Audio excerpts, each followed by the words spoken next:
Good morning. This is KELOLAND on the go with all you need to know in news and weather as you start your day.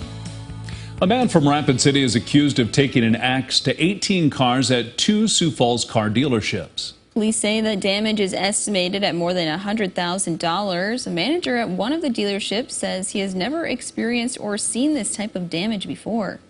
I personally have never experienced anybody axing cars. They have some vandalism. Usually cars with some high-end rims might get stolen for some things, usually something like that. Nothing just for strictly damage. 32-year-old Joseph Blackbonnet was arrested and charged with aggravated intentional damage to property. State lawmakers are raising questions about the Education Department's handling of a program that's supposed to improve civics education in K-12 schools.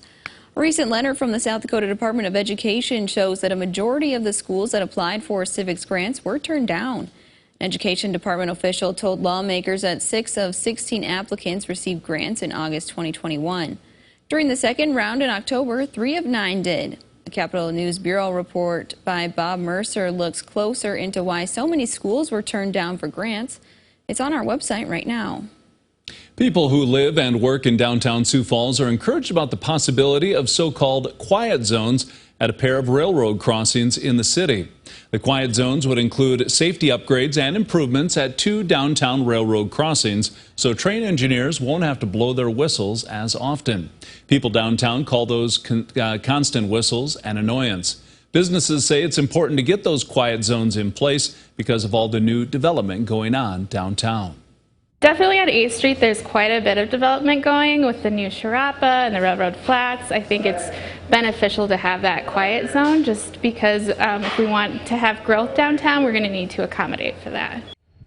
The Sioux Falls Chamber of Commerce estimates it will cost about $1 million to upgrade each downtown railroad crossing. Final decision on funding could come from the State Railroad Board next month. Happening today, Sioux Falls Mayor Paul Tenhaken will deliver his 2023 budget address. The more than $646 million budget proposal will be presented to the City Council this afternoon. Newton Hills State Park is getting a new modern lodge. The lodge features 4 bedrooms, 3.5 bathrooms, and plenty of space to relax, hang out, and also get out and enjoy nature. Well, while you're in the park, you can go for a hike on the trails. Like I said, there's a connection up towards our hiking trails. You can check out some of our outdoor equipment like beanbag toss, ladder golf. You can go for a swim in the lake. You can just enjoy the beauty of the trees and the bur oak forest. The lodge runs $280 a night and will require a minimum stay of 2 nights. Moving over to weather, let's get a look at our forecast with meteorologist Brian Karstens. Good morning, Brian.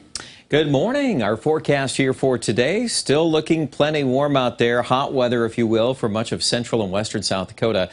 Fire concerns, of course, are still high. Let's take a look at rain totals. Now, I did bring this up because we did get a couple of thunderstorm clusters around Sisseton last evening and overnight, and ended up with 7/10 of an inch there near Sisseton. So that is certainly something to bring up. Hopefully the conversation will expand and we'll bring in a few more folks into some rain chances here tonight and early tomorrow. But the day part forecast today is dry, 91 Mitchell, 89 in Huron. We'll have more details on weather coming up in just a few minutes. Thank you, Brian. A story we'll be following today. Crews on the Pine Ridge Reservation are continuing to battle the casino fire. Oglala Sioux Tribe Emergency Management says wind gusts and high temps created a second fire on the southeast corner of the original blaze. The fire is currently over 7,000 acres in size and 40% contained. The cause of the fire is under investigation. Hot temperatures and strong wind made fighting a fire difficult for crews in Meade County. Officials say it happened just after 1 o'clock Wednesday afternoon. Firefighters on scene found temperatures in the mid-90s and winds gusting up to 35 miles an hour. The fire threatened infrastructure, homes, and caused damage to ranches. It was contained at over 800 acres.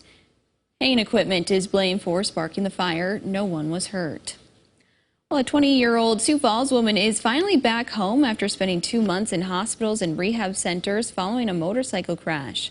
Brianna Grace's parents did not think she was going to survive her injuries 2 months ago. She suffered brain damage, broken bones, a skull fracture, and even had a stroke. But she's walking again and finally out of the hospital. And now we go on to the rest, the rebuild and that, because she's ready. Ready to get all of this done.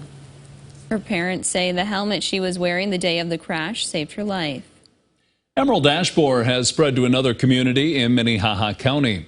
The State Department of Agriculture and Natural Resources has confirmed the insect in the city of Brandon. A state forester says crews found both evidence of larva and adult emerald ash borer. The infested trees were already marked for removal under a program to reduce the ash population. Swimming championships are coming to Sioux Falls this weekend. The Sioux Falls Surge is hosting the annual State of South Dakota Long Course Championship swim meet at the Midco Aquatic Center. Long course is swam in a 50-meter pool, which is the length used for the Olympics. There will be 18 teams from South Dakota competing with over 400 individual athletes. That's a look at some of our top stories. Now let's get one last look at your weather with meteorologist Brian Karstens. Brian? All right, high pressure today, and it looks like temperatures really warming up again. Mid-90s likely for Pierre, even back toward Phillip, possibly Rapid City. I do expect Sioux Falls and Aberdeen to fall just in the upper 80s to about 90 later today. Now tonight we're going to keep an eye on some thunderstorm chances. The best setup is probably a little closer to the Missouri River Valley near Yankton, but we'll keep that door open for a 30% chance at Sioux Falls. Obviously, if you get underneath the right thunderstorm, you could pick up a nice downpour in the middle of this dry cycle. But there again, too, you could easily miss it. And that is always the frustrating thing about late July rains in a pattern like this. Now, setting that aside, I think the day part forecast tomorrow is going to be plenty hot. And we'll see actually a little more humidity returning to Sioux Falls as a result of that. And Pierre, we could hit the century mark tomorrow. Then we'll gear up for another cold front coming into the picture for the weekend. That could be an instigator for severe weather. The bullseye is not KELOLAND. However, our southwest Minnesota, northwest Iowa counties easily could get involved in some of that. The main thing to watch is the cap on the atmosphere. We'll see if we can generate some rain. We'd love to see that. We just don't need the wind and the hail and the tornado threat that might go with it for folks east. Here we go. Highs today, 95 in Winter, about 98 degrees in Valentine, 93 Yankton. We're hopeful Yankton could pick up some rain tonight, or at least close to that area. I think Sioux Falls, if we don't get rain tomorrow, well, tomorrow morning at least, we have a 30% chance with that front coming in on Saturday. Then next week it's going to cool down, and then hopefully maybe another shot by Tuesday, Wednesday. And typically when the atmosphere cools down, it's just a little easier to get some rain. Aberdeen, a high near 80 by Tuesday and Wednesday. Pierre will also drop considerably, so that'll be helpful.